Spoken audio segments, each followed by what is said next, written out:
of story, you know, as a tool and technique for transformation, for interpersonal persuasion, you know, to feel upgraded, to experience catharsis. How does it work, right? Like, when it works, it's such a powerful thing. I think stories are a kind of cognitive technology. They literally colonize the brain. They literally take over. They pattern our ability to discern the sense impressions as they come in. They are a deciphering mechanism to extract meaningful patterns out of our lives. And so stories are so powerful. So important is this tool, meta pattern, that it plays out again and again and again in every single variation and variable. Joseph Campbell talks about the hero with 1,000 faces.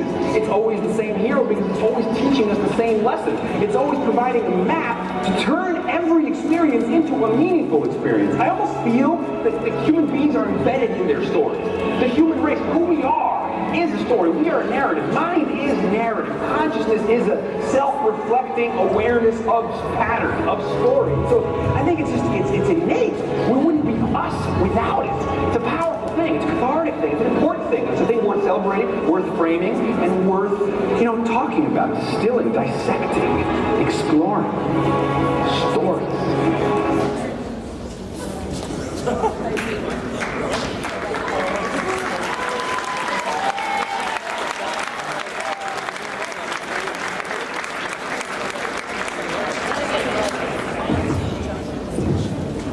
Good evening. That's it? It's like 400 people in the room. Good evening. So tonight's Pops concert, how many of you have been to a Pops concert at MHS before? All right, welcome back. So this experience tonight might be a little different than what you've had in the past. You may have noticed already some changes. So we're going to ask you to come along with us. This past spring, Mr. Brannigan was challenging the faculty to help tell our story as a faculty, as teachers, as a school. And he's always talking about the way that we approach what we do as educators, as students, as a town. We wrote part of that story this fall with the building of a new high school and the vote that went with that. And we're always writing our story every day. And the idea popped into my head. Every year I'm trying to think of, what do we do at Pops that's new this year? So the idea of the story came into mind. What is our story? How do we celebrate the stories that have meant so much to us? And I hope the video gave you a glimpse of how powerful stories are. We tell stories constantly. We use them to teach, we use them to learn, we use them to hopefully get our kids to go to bed. We use them for all kinds of things in our lives. So we're going to celebrate stories tonight through music, through theatrical performance, through the visual arts, the media arts, and we hope you enjoy it. You've got a special program in front of you tonight. It's kind of like a little coloring book, so for children or adults or whoever, if you want to color, go for it. It's okay. You have my permission. Even while we're playing, just do it quietly. Mr. Brannigan, get out your favorite orange crayon. It's the only color in your box. Orange, maybe black too. So we hope you enjoy it. A different kind of experience. We're going to start tonight with a special number that features the orchestra with some members of the band helping us out. How many of you like the old Western movies, the classic Westerns? Great films. I grew up watching them. They're always fun to watch. And we're going to celebrate some of the great stories that were told through classic Westerns, what many of you grew up with. So we hope you enjoy it and you'll recognize some of the tunes.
Hello. Any fans of the classic soap operas? I can remember those rare like sick days at home or vacation days, like 1 o'clock, that soap opera Days of Our Lives.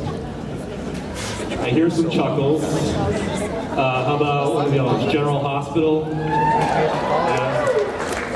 Unreal. I don't know how they get away with that kind of thing all the time. Soap operas are not anything new. It's not new to television. They've been told for centuries, including in opera. Any fans of opera out there? If you go to an opera, it's just one long soap opera the whole time. It takes them an hour and a half to sing about they're gonna die, and an hour and a half later they finally do it. So it's pretty dramatic, but they're exciting. They've got some great music. We're going to play a couple of excerpts from a great opera called Carmen. I think you'll recognize some of the tunes. We hope you enjoy it.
So I'm really excited. Tonight we have some feedback happening.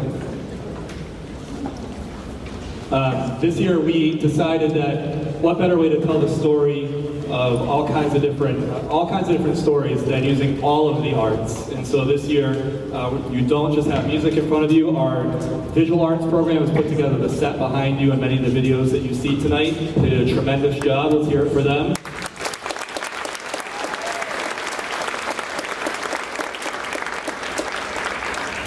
We also have with us the Speech and Theater Workshop. My friend and colleague, Danny Duggan, has offered to have her students participate tonight, and I'm so excited for that. We have 5 short theatrical performances for you this evening, 5 short monologues by members of Speech and Theater, and some of them are actually part of the other ensembles, and you'll see them multiple times tonight. The first one's going to happen in just a moment, and throughout the night, we'll have them as they occur. I'm not going to introduce each one after this one, but if you check out your program, there's a brief little thing about the piece that they are performing excerpts from, Jude Vine. Take a moment to read through what it's about. I've already received complaints from our assistant principals how small the print is. I am very sorry. This is Jameson. This is payback. I know it's small. I'm sorry. I'll make it bigger next year. But take a look at that, and I'd like to welcome the Speech and Theater Workshop and their performances of Jude Vine this evening. Let's hear it for them.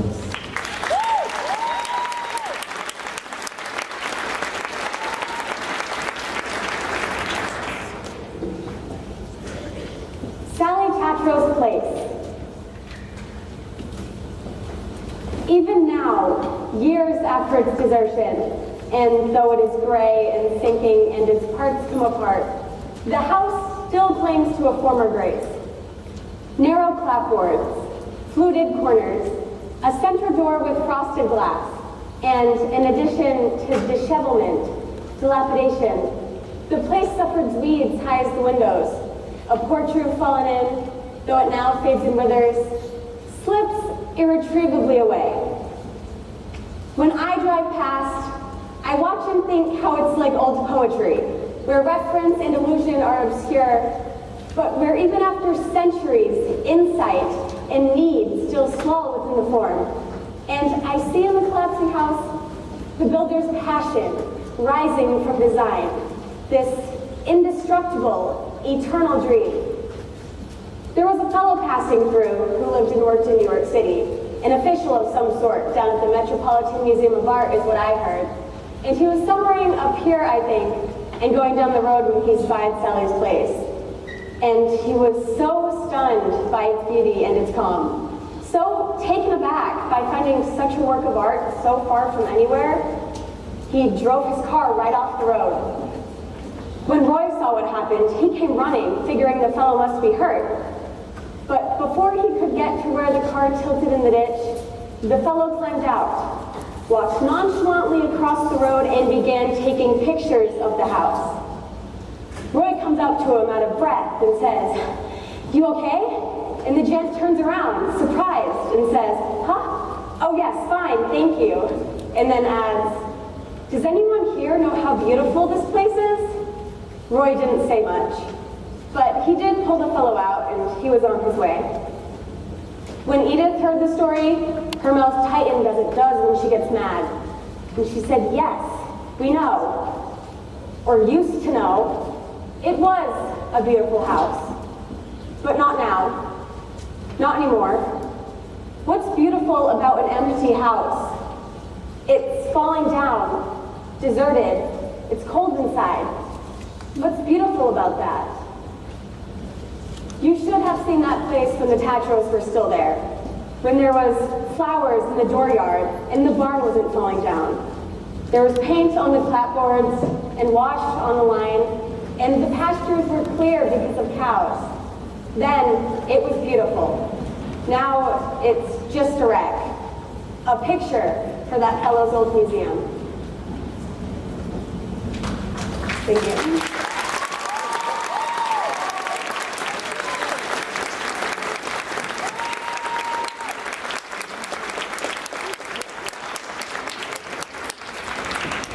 Our next selection tonight features 3 different songs John Williams has helped to tell stories through movies for decades. He writes a lot of the music of many movies that you might know, like Star Wars and others. This next song you're going to hear features 3 of those movies. The first piece of it is telling the story of Schindler's List. If you've seen that powerful film, it just tells an unbelievable story of a part of history that we will never forget and that we will learn from. And it's just an amazing story. So that's the first piece. The middle piece is about Frank recording this book called Angela's Ashes, about his life. And so that's the middle section. And then the last section tells part of the story from Saving Private Ryan. And at the beginning and end of that film, it takes place in the American National Cemetery in France. And we asked many of you, we asked our students, we asked through social media, we want to, in the last section of this, honor those who have served in our military, either in the past or the present. And so as we perform the last section of this piece, you might see pictures of people that you might recognize up on the screen. Many family members sent in pictures, and we want to honor those people, those folks who have served, both in the past and in the present. So we hope you enjoy this powerful moment of storytelling through John Williams' 3 themes.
So what you would have seen had the stream whatever happened worked is the pictures. We will play that for you at intermission. I am not sure what the problem is, but we will get it rectified. So we apologize for that. Our last number from the orchestra this evening features the rags to riches tale of Rocky. Any Rocky fans out there? So Rocky never seems to go away. He just had a new movie, what, like 2 years ago? Still around? So we're going to perform. We have some members of the band to help us out. We hope you enjoy some of the tunes that you will know and love from Rocky.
mill.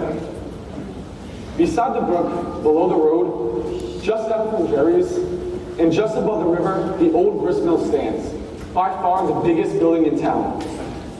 Plain and solid, quiet, functional, not a single frill. Its narrow clapboards weathered gray, and at the corners their vertical lines abut. The vertical soar of column New England's wooden imitation of Doric simplicity. This elegant box with steep-pitched gabled roof of slate, broad eaves, 3 feet of overhang, the corner soffits, open in the old style, a delight to folks. These granite stairs enduring through an age of use that lead to loading dock and door, worn to a sag. 100 years, how many tons of grain and people in, floor and people out? The wheel is gone, as is the grain, but the stone mill race remains, and this place remains. Of brook and river, witness to an imagined time of order and design.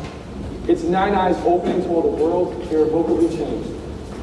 On the gable then toward the road, the building has 9 openings, 8 windows and a door. When taken together into the eye, these openings become the annotation to a score, which sings of other days. 9 openings ordered in 4 rows. The first, a center door, a window to each side, all equidistant from each other. And from the door corners, the second, 3 windows, a perfect repetition of the first. Notes in unison. Although the center window is larger than the rest because it is also an upper door because it is the precise center of the building and the song. The now established beat, yet the fourth, a single window singing simultaneously both unison and syncopation. Syncopation to the windows of the 3rd floor in unison with the center window of the 2nd floor door. The fourth, a single window, culmination, coda, a song to the eaves, to ridge and peak, to where the eye leaps into the village valley air and sees these wooded hills.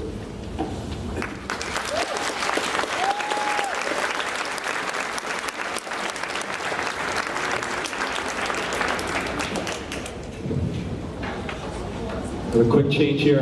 As the orchestra leaves and the choir comes on, I want to encourage you, after this next selection, we have a 10-minute intermission. Check out the concessions. If you haven't seen the beautiful hand-painted vases on that side that we're raffling off in the second half tonight, stop by, get your raffle tickets, and we will draw those in the second half. And intermission's your one time to do that, besides pre-show, so get them at intermission. I want to welcome the Sachem Singers and the concert choir, directed by Mr. Ethan Lobenstein.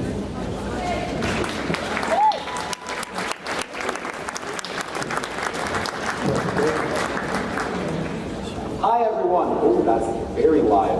Hi everyone. Thank you so much for being here tonight.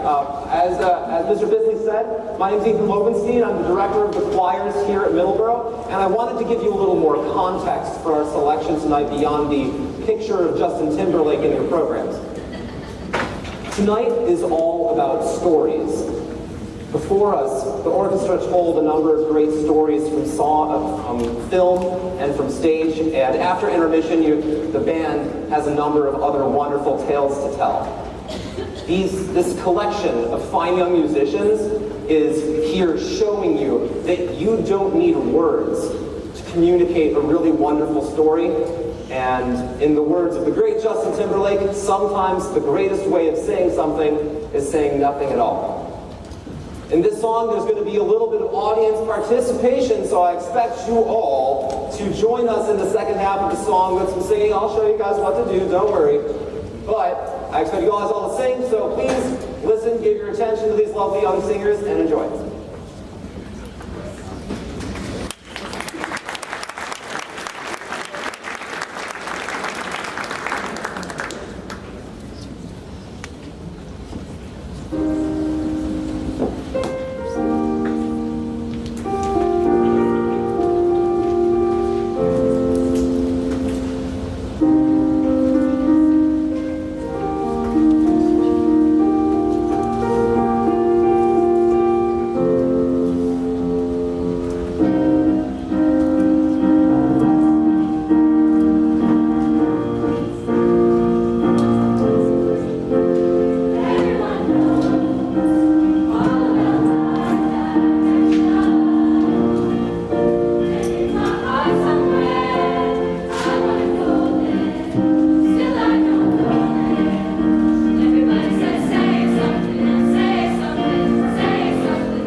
verse that the choir already sang. The first part is going to go a little bit like this. Oh, 1, 2. But I can't help myself, but I can't help myself, no, no. All right, then they do some other stuff, but now it's your turn. 1, 2. But I can't help myself, but I can't help myself, no, no. That was pretty good. Let's do that one more time. But I can't help myself, I can't help myself, no, no. You guys are singing tonight, wonderful. The next section of this is going to go a little bit something like this. I gotta wait for the chords to come around.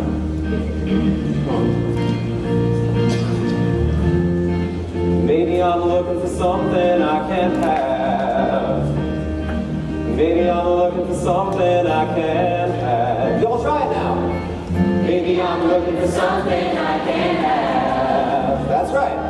Maybe I'm looking for something I can't have. That's awesome. Now what we're going to do, we're going to take it to another level. You guys are going to sing along with concert choir. And this half of the audience, you guys are going to sing along with the Sachem Singers. Sachem Singers are going to do a call and response to the concert choir. You guys ready? That's right. In 1, 2. But listen, something I can't. Baby, I'm looking for something I can't. Baby, I'm looking for something I can't. Baby, I'm looking for something I can't. That's right, sing!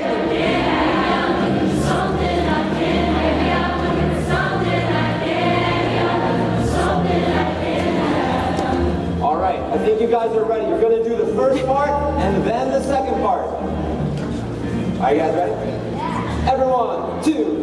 But I can't help myself, but I can't help myself, no, no. But I'm in the middle of it, but I can't help myself, no, I can't help myself, no, no, no. But I'm in the middle of it, maybe I'm looking for something I can't, maybe I'm looking for something I can't, maybe I'm looking for something I can't, maybe I'm looking for something I can't, maybe I'm looking for something I can't, maybe I'm looking for something I can't.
understanding, and dreams cropped with imagination.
In Craftsbury, there are two, Reboynes and Humphreys.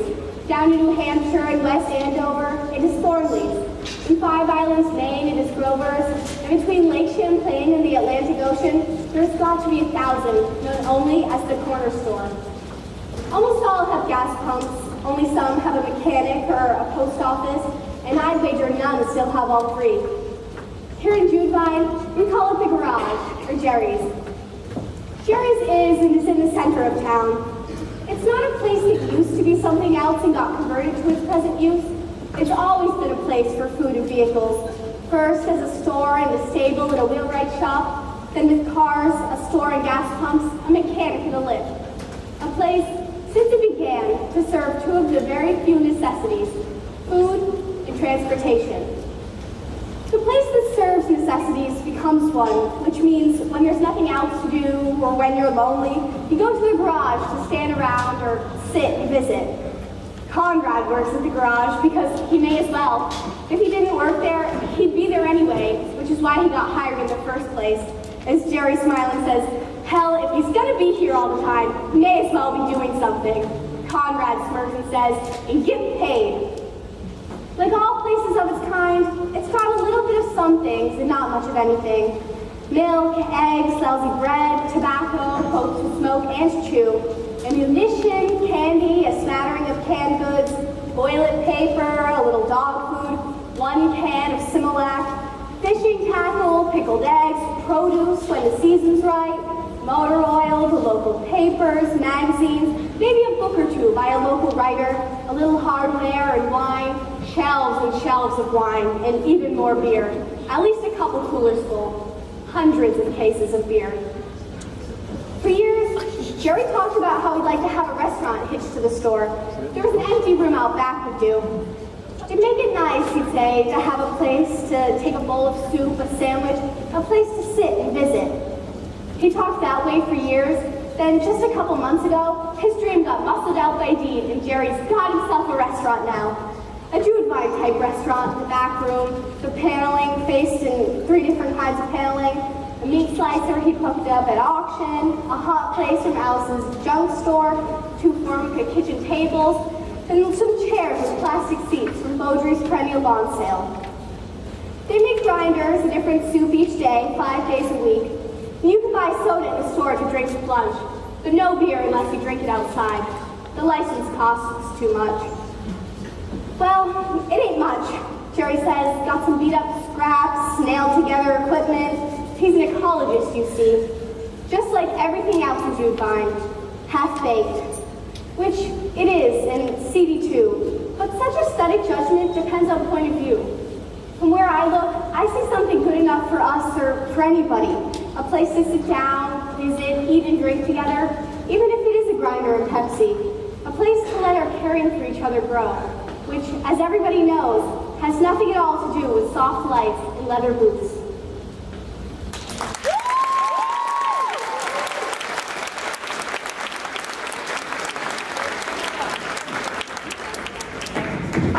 Any fans of Edgar Allan Poe?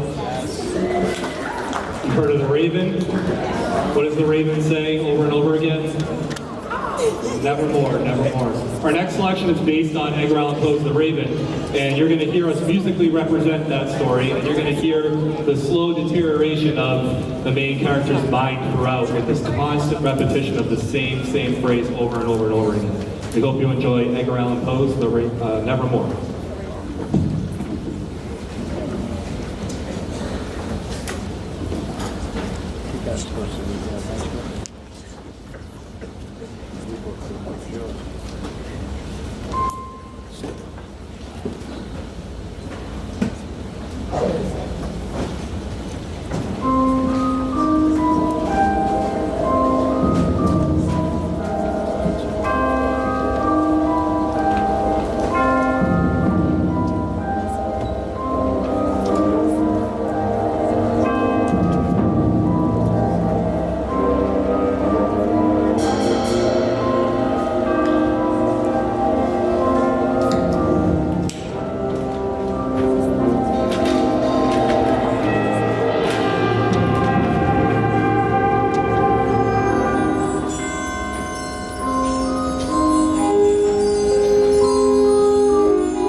after our next selection, we're going to have the first 4 of our raffles.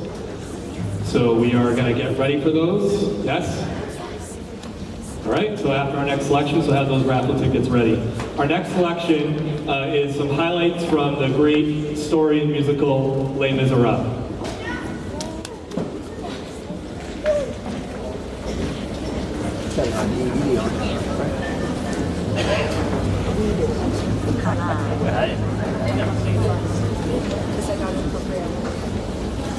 I have no deal with I want to pay for that stuff. Probably on multiple TVs in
rooms glutted, crammed, pressed full, mounted to the ceiling with everything anyone could ever pick up and carry away, and little passages leading here and there through the dark.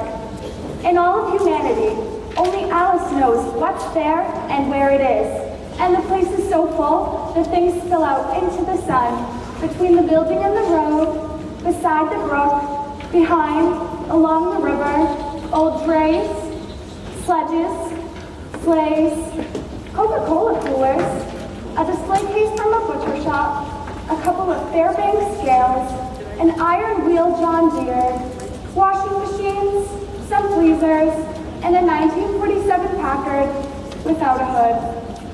When her pickup's there, she is too, and waiting just inside the door on a stool in the faint light of a window that hasn't been washed in 100 years.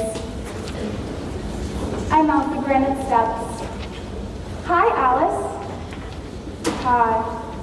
I'm looking for a handful of 3/8" fine thread reverse turn bolts. Yeah? She rises, turns on a flashlight whose batteries are almost dead, and follows the yellow glimmer down passages so narrow, sometimes searchers must move sideways, stoop and duck, passages more like tunnels. Vague shapes looming on all sides, dangling overhead, lost in gloom. Then turning in the chill, she stops, reaches through the murk, extracts from a heap of chairs, snowshoes, old tables, electric motors, overcoats, hammerheads and axe handles, a rusted metal box, and from it she takes a handful of 3/8" fine thread reverse turn bolts. $2. At the door again, I pay her. She wears a rubber thumb guard for counting money, like the one my father wore when he drove a streetcar for counting transfers. And with the business done, her taciturnity dissolves and we have a visit. Been fishing lately, Alice? I was out at daylight just this morning, up on Pond Brook, but I only got enough for breakfast. Usually you do better than that. Usually I get my limit, but that Sam Hines has got that brook clean out. He doesn't. He does. He don't know when it's time to stop, you know? You know he takes too many. You don't do too bad yourself, Alice. But I stay within my limit. It ain't right the way he does.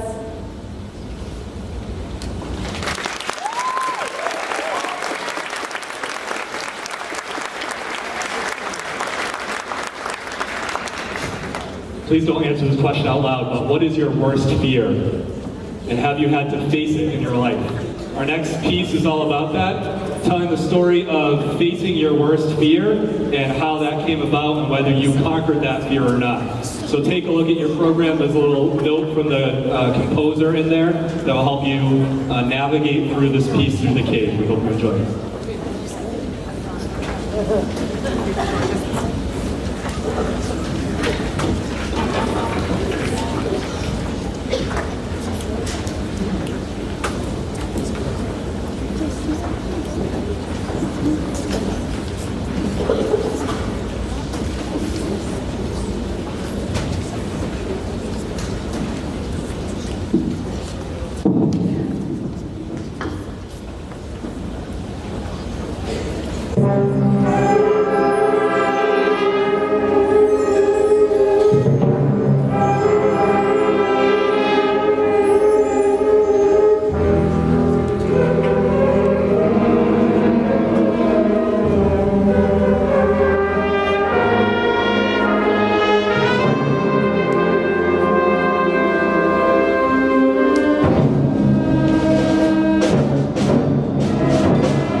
After our next theatrical performance, we're going to have our next 6 raffles, so we get those ready, please.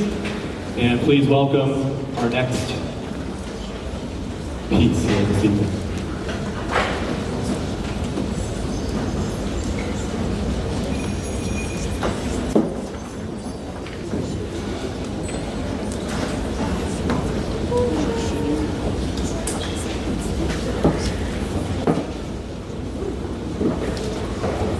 Every morning at exactly 6, Laura Kate also rises.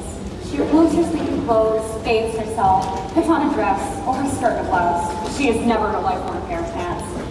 Puts on her shoes, which match the morning's clothing, applies lipstick sparingly, casts powder on her face, and daubs perfume behind each ear. She combs her hair, smooths out the wrinkles in her clothing, then moves to the kitchen where she prepares her breakfast. Laura Kate is 52, big-boned and stately, an unseen beauty in an aging bony woman. When she's prepared her breakfast, she takes it to the table in a tiny dining room, and as she eats, she watches through the window to the swollen, churning river. With breakfast done, her lunch packed, she returns to the tiny dining room and sits at the table with her last bit of coffee in the presence of the morning light and of this restless, moving river that is running away. Then she rises, puts on a coat, hangs her purse from the crook of her full arm, puts a cup and saucer in the sink, and leaves her house, and as she does, she sings. You are my sunshine, my only sunshine. You make me happy when skies are gray. She walks down the short path to the road, turns westward, and steps off the stepping towards the town clerk's office, 300 yards away. For 25 years, she's been the clerk of the town of Jewfine. 25 years, the arbiter of documents, the keeper and preserver of all legalities. When the office is ready for the day's transactions and her day's work lies before her on the desk, she moves to the window with her arms folded beneath her breasts. Laura Kate watches out the window towards the river. A lucid, energetic river, as it runs away. At 5 minutes to 9, Laura Kate removes her lipstick and her compact from her purse and touches up her mouth, powders her nose, looks carefully at herself in the compact's tiny mirror. Then she waits to hear, "Good morning." She waits to say, "Hello." Late every winter in a narrow train, the United States Post Office, in Jewfine, Vermont, Edgar Whitcomb grows the seedlings of pansies and calendula. In the town's office just next door, in a tray, Laura Kate grows marigolds and cosmos. When spring comes, Laura Kate and Edgar Whitcomb meet each other at the flower bed between the doors to till the soil and plant their flowers. Sometimes on a summer morning, you can see them there, weeding between the plants, pinching off the dying blossoms, and you can hear them talking, laughing at each other. Every Sunday, Laura Kate walks down the road to church. Edgar Whitcomb waits inside his house and watches. And when the time is right, he strides out the door, whereupon he takes his arm and they enter the church together. When the benediction has been said, they leave the church and take their Sunday meal together, and then together walk beside the river. The royal and swollen, muddy and violent river, the lucid, easy, and quiet river. This river, their blood, their passion and delight that for 30 years has run through their lives. Always changing, always new, running, well, these two watch this day, companions to each other, to the river, while the river runs away.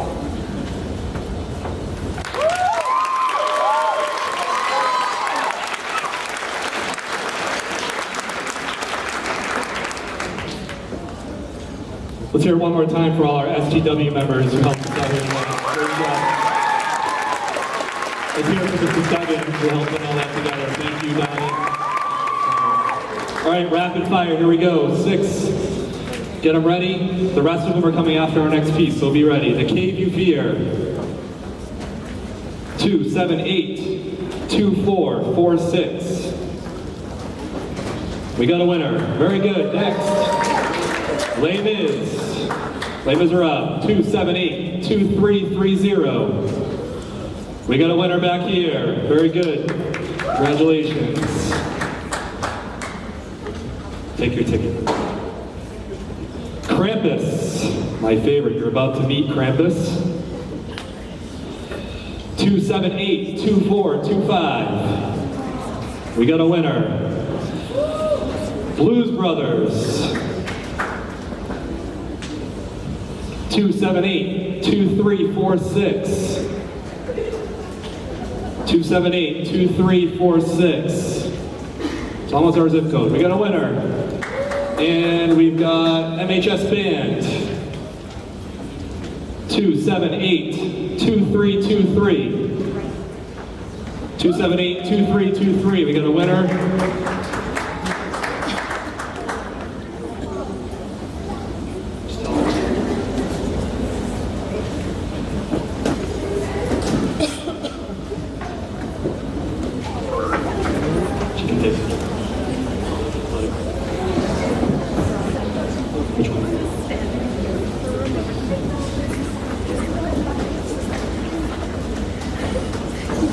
We've got Wizard of Oz, 278-2785. 278-2785. We've got a winner. Let someone else win? Perfect. Any Wizard of Oz. 278-2824. 278-2824. These young ladies won every raffle tonight. We've got a winner. And we've got 278. And finally, for now, the Raven, 278-2478. 278-2478. We've got a winner again. Congratulations. All right, we'll do the rest of them after our next selection. Right now is the time of the program where you need to take me seriously, believe it or not. This is your parental advisory. If you have young children or old children or husbands or wives or friends that are easily scared, now is the time to take a walk. You're welcome to walk down to the cafeteria. This next selection, how many of you have trouble getting your kids under control around Christmas time? I'm going. It's a nightmare. I'm waiting for the Blues December, Brothers. baby. That's it. It's the worst. I'm going to give you a tool to help with that right now. How many of you have ever met Krampus? The alter ego of Santa Claus. So Santa Claus comes to bring presents to good little boys and girls. Krampus comes to take the bad little boys and girls away. And so our next selection, you are going to meet my friend Krampus and hear a little bit about him. So in all seriousness, if you have young children that may be scared by it, please by all means go take a walk. Everyone else, hold on to your heads.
That's Saint Nick.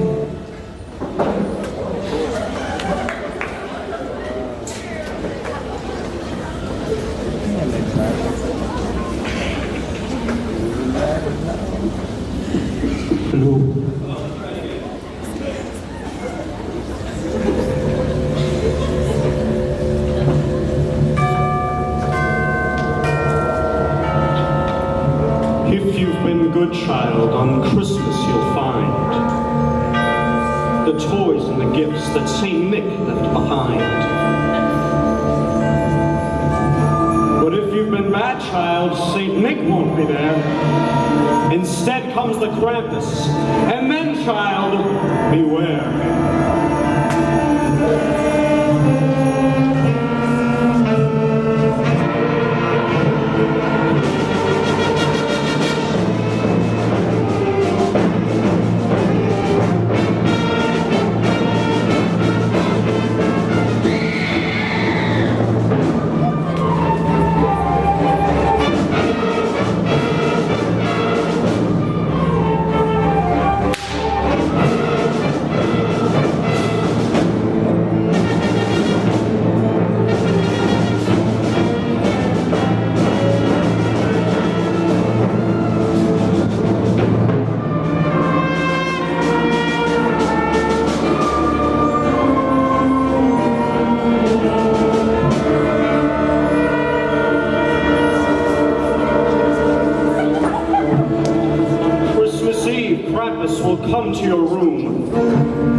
But if you've been awful, most terribly bad, the worst will await you, young lasses and lads. He'll grab you and stuff you deep down in his sack, and he'll take you away, and you'll never come back!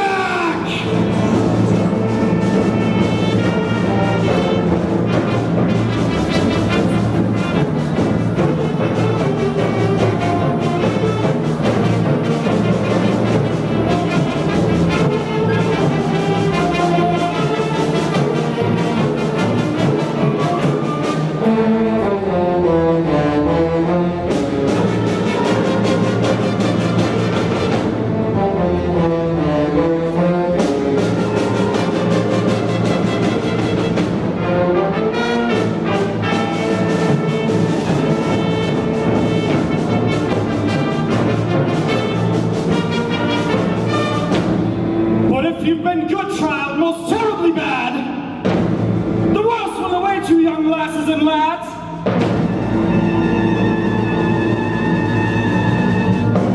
And that child, beware!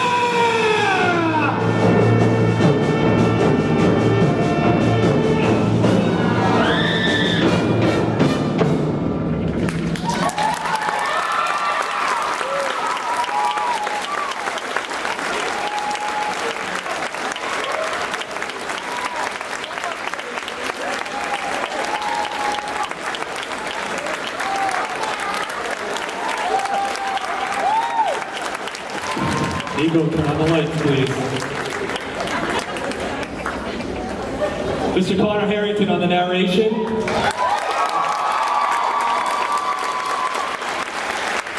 And I'd like you to meet Krampus, who's going to help us draw our raffles this evening. Come on down, Mr. Andy Dizell.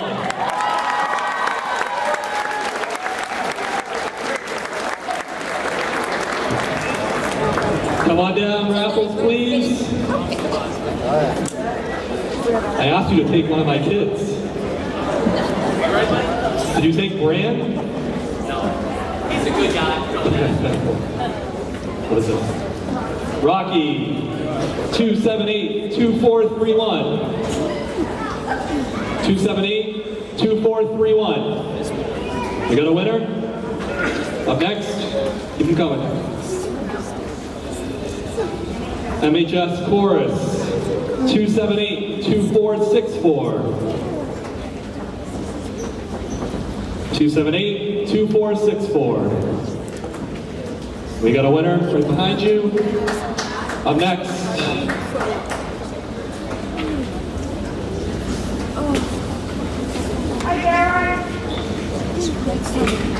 Saving Private Ryan, 278-2413.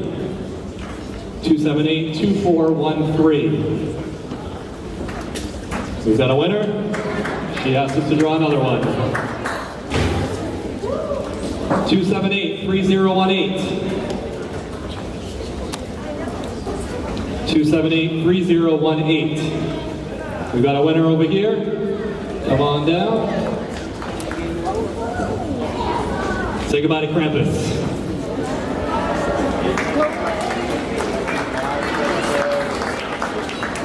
This is the mermaid basket. 278-2815. We've got a winner right here. The movie basket. 278-2362. 2362. 278-2362 right here, right behind you. What's next? Mystery mug. That's frightening. 278-2745. Got a winner right here.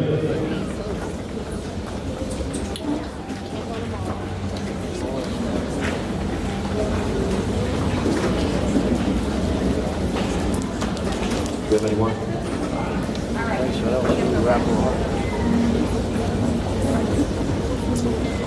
So as they're getting the last three raffles, I want to thank you all for coming out tonight. We appreciate your support. Let's hear it for all our students who've worked so hard to put all this together.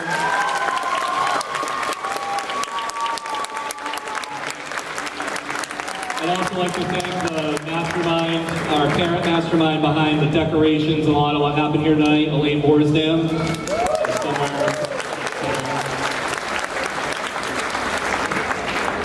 How about those hand-painted vases that were made? Thank you to Sedalia. This is the M, whatever this is. Gift cards. 278-2437. 2437. Got a winner over here. Very good. The H. And the gift cards. 278-2367. 2367. Yes, no, maybe so.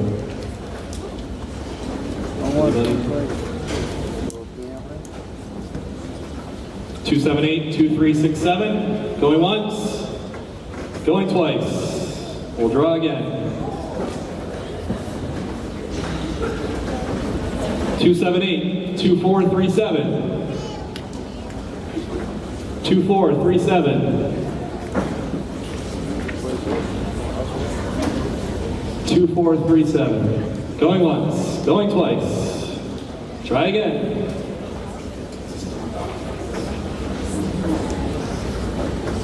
278-2802.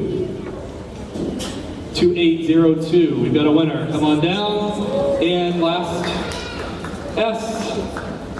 278-2335. 2335. We've got a winner right over here. Thank you very much.